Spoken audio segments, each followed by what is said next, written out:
There you are again. You know, I'm really starting to love what you and I have going on here.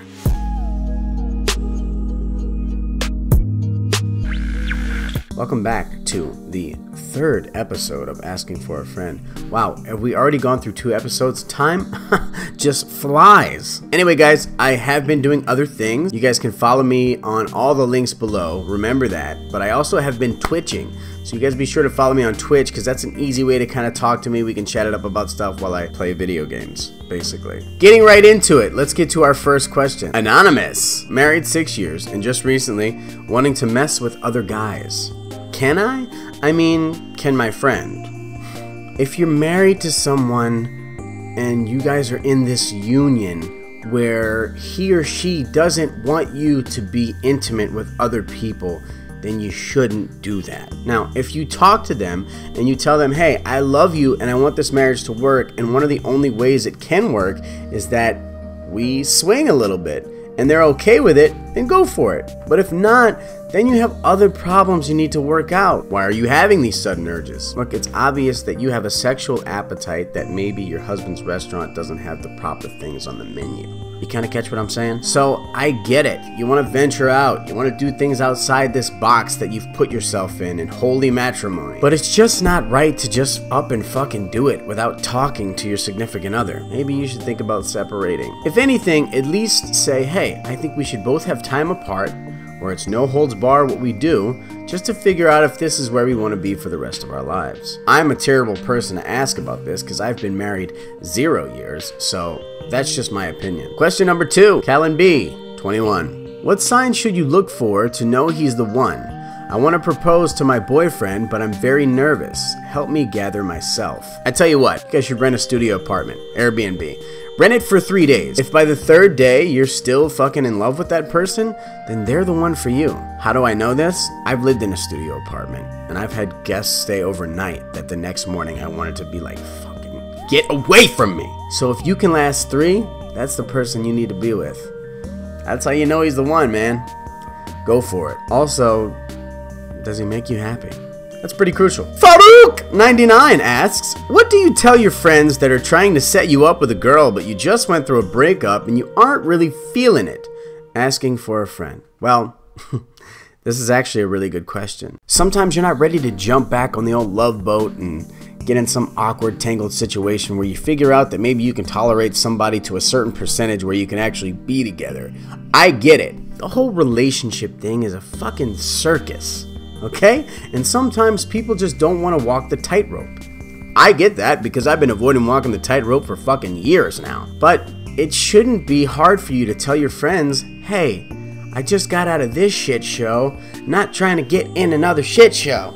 So just let them know. Just be like, hey, I kind of want to work on me. I kind of want to be the best version of myself before I try to convince somebody else to love it. Question number 4. Wendy Woohoo! How do you deal with an extremely rude boss without getting fired? Asking for a friend.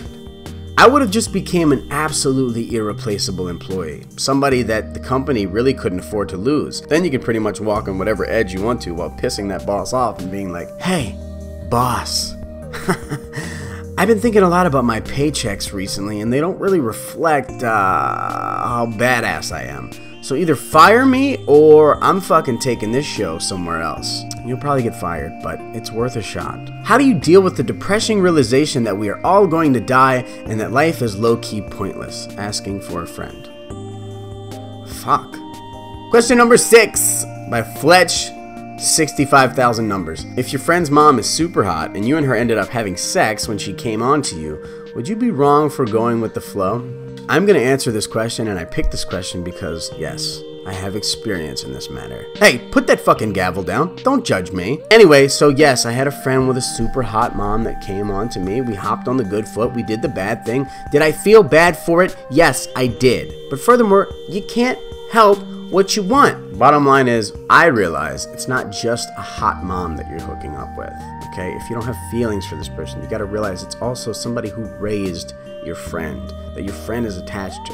So you gotta kind of push it away, leave it alone, unless you're in love with her and say, yo dude, I'm your new dad. How do you cut off a very close family member who is extremely toxic to your life but is blind to their actions, asking for a friend? And you gotta do what you gotta do for family. So if a group of your family members is being directly affected by this family member's actions, then yes, it's probably good for you to cut them off. But if it's just you, you have to understand that this is family and you gotta work through it. It's family business, okay? This is family business. I have a friend who I used to be really close with, and then she moved away for 6 months. I realized she was a super toxic person and no good for me. She's back now and is acting like we're still super close. How do I tell her I don't want to be her friend anymore? Hey, we have friendship history. My life is at a point where your actions and what you're doing is going to affect it in a negative way. So in order to move on positively, I have to get rid of those negatives. I'm sorry. I'm here for you if you ever need somebody to talk to, but I gotta part ways. And that's the way you deal with that. How do you get over trust issues? How do you learn to trust someone again after your last relationship ruined it for you? Asking for a friend. Oh man, I feel like so many people let their previous relationships dictate to what their new relationships are. And that's a fail. I understand you need to learn from your experiences, but everybody is different. No two people are the same. You shouldn't let the mistakes of some fucking idiot that you dated prior to this person affect this person. If I'm trying to win a girl over and she's telling me that all of my efforts and everything that I'm doing are being manipulated by some mistake that some fucking goon made before me, that's gonna piss me off. So you just gotta let the past be the past, understand the telltale signs of the mistakes that you missed out on before, and just look out for them. Don't expect them or think that they're gonna happen because they've happened to you before. Just let love be love, and let love live. Well guys, that about wraps it up for Asking for a Friend episode 3. I love answering questions for you guys, and I love the questions that you ask me. I love you all so much. Also, I'm gonna be doing this thing because it worked out for my buddy Danny really well, but you guys, I'm going to start giving a shout out at the end of these videos to people that have my notifications on. So go ahead and turn my notifications on. Let me know in the comments that they're on. And I'm going to pick somebody next week to be my notification commenter fucking shout out. Also, I've been playing a lot of Twitch lately. So if you guys want to come play video games with me and chat and we can talk about shit on there, follow me on Twitch, okay? I love you guys so much. Thanks again for watching. And I will see you on the next episode of Asking for a Friend. Beep beep beep beep beep beep beep beep.